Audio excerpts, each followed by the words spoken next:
National Highways Academy's Highways Delivery event is very pleased to welcome respected highways industry practitioners David Quarmby and Phil Carey. David and Phil were commissioned 2 years ago by the Rhys Jeffreys Road Fund to undertake a piece of research into the development of a vision for Britain's future road network. That research outputs in October 2016 with a major report looking at how we can bring balance back to the funding of the maintenance of the strategic road network and the local road network. The following interview was undertaken in advance of the Highways Delivery event in order for David and Phil to outline their proposals.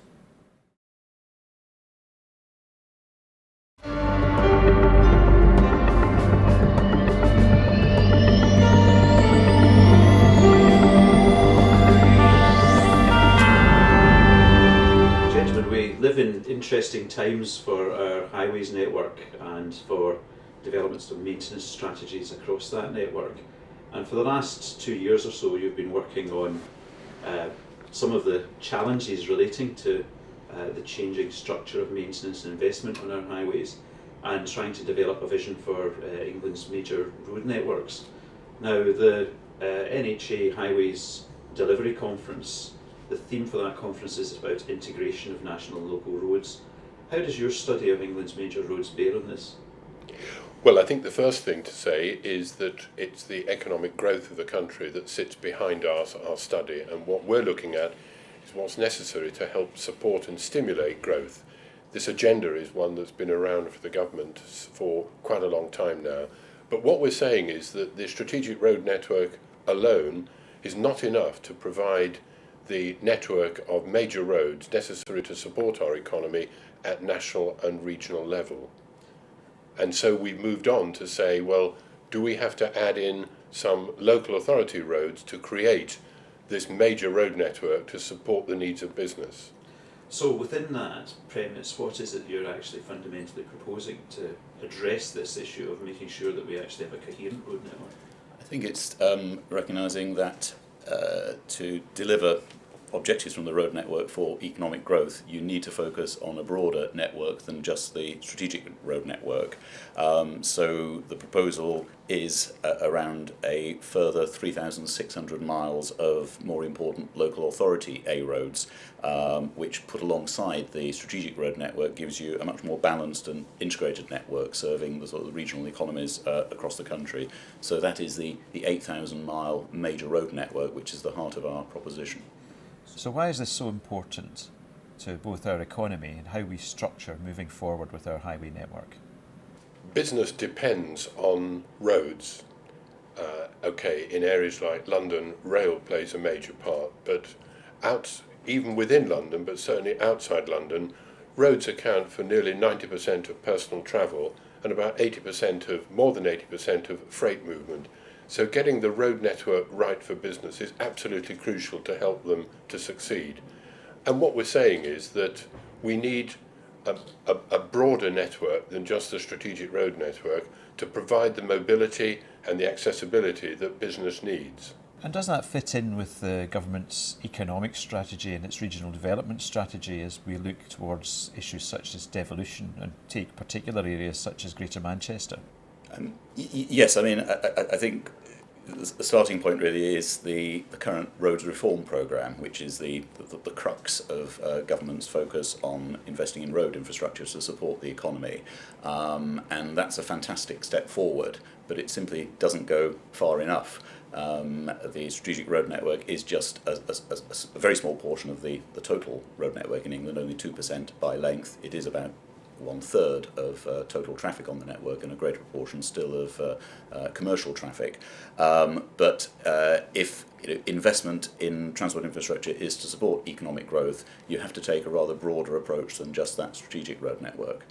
And are there particular geographical areas where you believe this will have a greater impact?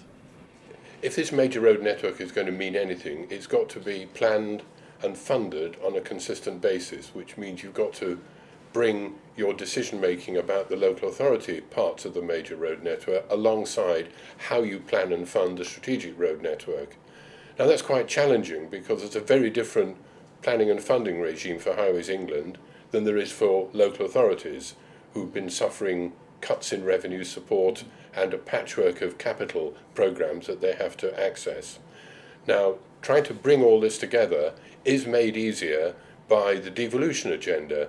Devolution wasn't around when we started our study, but it is something that's come within the last 2 years, and it's really very helpful in promoting our concept.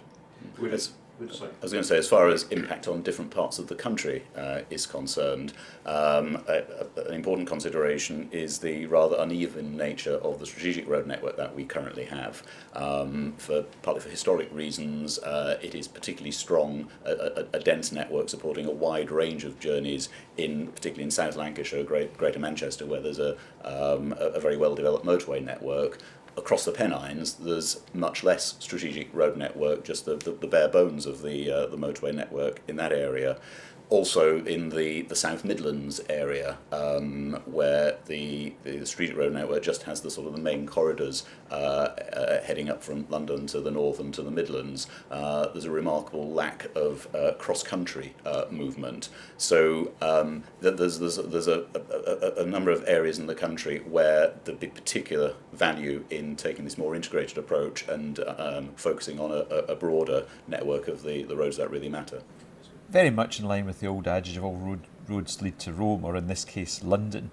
So if we're looking closely at things like the Transpennine Corridor and the Oxford-Cambridge corridors, would it not just be simpler to actually merge these higher-ranking local roads in with the strategic road network? Would that not be a much more coherent solution? Well, we are maintaining that the responsibilities as they are at the moment shouldn't change, and one of the reasons for that is because I think it's very important that for the local authority roads on the major road network, they're also embedded in the communities that they're part of. And we think it's right that the local authorities should continue to be primarily responsible for those other roads. Many of them are in urban areas and are on the fringes of urban areas, and there's a great value in retaining local decision making for those. But what we're saying is that they should be part of a regime that gives them the ability to be planned and funded alongside the strategic road network to give a coherent major road network wider than the SRN that supports business. Mm-hmm. And I think a key aim of our proposition is to address the gap between national and local roads, which actually is becoming ever greater with the special focus under road investment strategy on the strategic roads.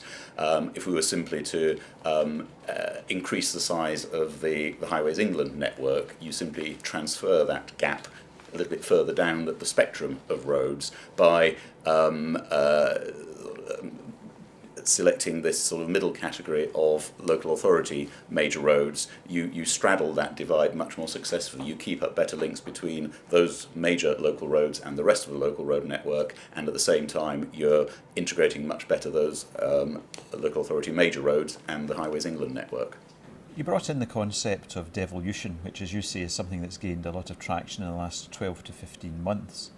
How do you feel that this will alter the approach to how we manage our roads, the impact of funding, and how it will bridge the gap between the funding of the strategic road network, which some would say is extravagantly funded at £15 billion for the next 4 years, and the deprived local area network? Is the concept of subnational transport boards a game changer? There are two things that need to be addressed. One is to have a coherent system of planning, and the second is to provide adequate funding for the whole of the major road network. Now, the devolution arrangements, particularly the subnational transport bodies, provide an excellent base for creating a coherent planning regime for the major road network. For example, take the prospective subnational transport body, STB, for North of England, under Transport for the North. Now, there are many local authority major roads that cover the north of England and fill in the gaps between the SRN. The STB, the subnational transport body, provides an opportunity to bring all the local authorities together to, as it were, upload the responsibility for the major roads to the STB. And the STB, which is a creature of those local authorities, can then work with Highways England to develop plans that is not just about what happens to the motorways and the trunk roads, but takes account of the important local authority roads, whether it's between the conurbations, whether it's north of the main conurbations in Yorkshire, or whether it's going further south. So just what is the vision for these subnational transportation bodies? We've got Transport for the North launching in March 2017. Is this a pattern that's emerging across the rest of England? There are two other prospective STBs. One is Midlands Connect, which is a grouping of the local authorities and the cities and the combined authorities, really from Herefordshire all the way through the West Midlands and the East Midlands to the East Coast. It's a very large area, but interestingly that also illustrates the point that there are very few motorways and trunk roads that run diagonally across this area. You've got the M1 and the M6 and a number of other major strategic road network roads, but you really rely on the local authority major roads to provide the east-west connection, and yet they are strategically important for the economic health of that Midlands area. Yeah. And as I said earlier, that certainly applies to the South Midlands area, which is the focus for the third STB gathering shape, England's Economic Heartland Strategic Alliance, I think is the best term for it at present, which is the whole swathe of country from Oxfordshire up through Bedfordshire towards the Cambridge area. And again, the major road network should much more logically be the natural network for addressing strategic needs of that crucial part of England. So what is likely to happen outside of these STB areas? After all, we have identified quite significant change, especially in respect to east-west links. So what is the bigger picture? Yeah, I mean, I think that the major road network should make a lot of sense away from the STBs. At present, it looks like much of East Anglia, the whole swathe of the country along the south coast, will not be part of STBs, but in those areas too, the local authorities working together should be able to achieve much more with Highways England if there's a sort of recognised subset of the overall network which is going to get this special attention, the major road network. So have the LEPs a part to play in this? Yes, there's already a substantial grouping of local authorities that take place under the aegis of the LEP movement, the local enterprise partnerships, and we've met with a couple of these during the course of our study and looked at how they lead the conversation, if you like, with both the planning authorities and with the highway authorities in a sub-regional basis to help create a dialogue with Highways England, and they acknowledge that the major road network concept is very helpful for them because of what it means at a regional level and what it means in complementing what the strategic road network provides for their LEP areas. So we can start to see an emerging planning and administration structure around all of this. But the reality of it is that delivery follows money. And I'm not seeing a development there of how the funding gap between the strategic road network and the local area network can be addressed. Do you see a different proposal? Do you see emerging ideas that can address this? I think this is perhaps sort of one of the most interesting area, and again it's following on from developments over the past year or so, particularly the announcement in the summer budget last year of the creation of the National Road Fund from 2020, which will be channeling vehicle excise duty receipts in England to fund the strategic roads in England. Clearly that's lined up to serve the Highways England network, but we think there should be a strong case for considering whether it could also be used to fund in a rather more systematic way this broader major road network, and there's a lot of work to be done around the sums, the potential receipts from vehicle excise duty, but we think there is at least some potential to explore if, in part, it can be applied to fund the local authority major roads as well as the Highways England network. Now, this is a very ambitious programme, and if we're going to succeed with it, it's going to take a supranational partnership. Have you talked to any external organisations or bodies, and what kind of reaction have they had to these emerging proposals that you have? It would not make sense for us if we were developing these thoughts completely in isolation from the bodies that we're naming here. And we've had a consistent and continuous dialogue with the Department for Transport during the course of our study, and with Highways England too. And all I can say is that there's a good deal of interest from all the parties in what we're doing. We've also had quite a bit of engagement with the LEP movement and with a number of local authorities and the LGA as well. So these bodies are interested in what we have to say. They recognise the point that we're making about the need to have a broader basis for roads that underpin the economy. We'll have to see what their reaction is in the autumn when we publish. So very exciting times in the world of highway maintenance and development, especially with all the changes in the external environment. But crucially, how do you think your proposals will change things?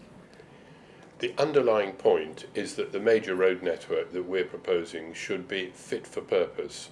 Fit for the purpose that it's designed for. It starts off being fit for the users. What kind of user proposition does it give? Does it provide? It's got to be fit in terms of the communities that it passes through and to mitigate any impacts on the environment. It's got to be fit in terms of being safe. It's got to be fit for purpose as an asset too, well maintained, and it needs to be fit in terms of making best use of the capacity that is on offer. Now, none of these things are new. Obviously, highway authorities have always worried about and been ambitious to do things under all these headings. What we're trying to do is to bring together a framework that sets out what a fit-for-purpose major road network should be about, and it has all these dimensions to it. And we hope that that provides a bit more of a framework for doing the integrated planning of the major road network and for putting the case forward for the funding that we think should be available for it. Yeah. I think this concept of fit for purpose is really the very heart of our proposition, setting out really for the first time the totality of what a road network needs to deliver, focusing not so much on the infrastructure but on the service it's providing primarily to users but also to the wider community. And I think going back to our starting point and economic growth agenda, a road network's only going to succeed in that if it does provide a certain standard of service. So I think there needs to be a focus on reasonable user expectations from this road network. So this provides a substantial starting point for a renewed debate on how we fund all of our roads, not just the strategic road network and the local area network, but how we bridge that funding gap. So when is it we can expect your report to be published and actually start that debate in earnest? The plan is to publish our report in the autumn of 2016. We already have conference presentations lined up during the autumn at which we hope to reach some audiences that have a particular interest in the topic. But we will be aiming to stimulate debate during the autumn among interested parties, with the government department, Highways England, local authorities, saying, what do you think this has to offer? Do you agree that it's a very valuable milestone, that we can take these issues forward, plan things on a more coherent basis, and hope to support the economy by making good use of the funds that are being made available by government for infrastructure? We hope to get the debate underway now, and very much appreciate the opportunity to be talking to you at this conference. Sorry that neither of us is in a position to attend in person, but I know that this proposition seems very close to the overall theme of your conference, and we'd really welcome feedback from the thoughts of you and all those at the conference. Certainly we'll be encouraging people to feedback at the conference and after that, and hopefully start to build a consensus about the proposals that you bring forward.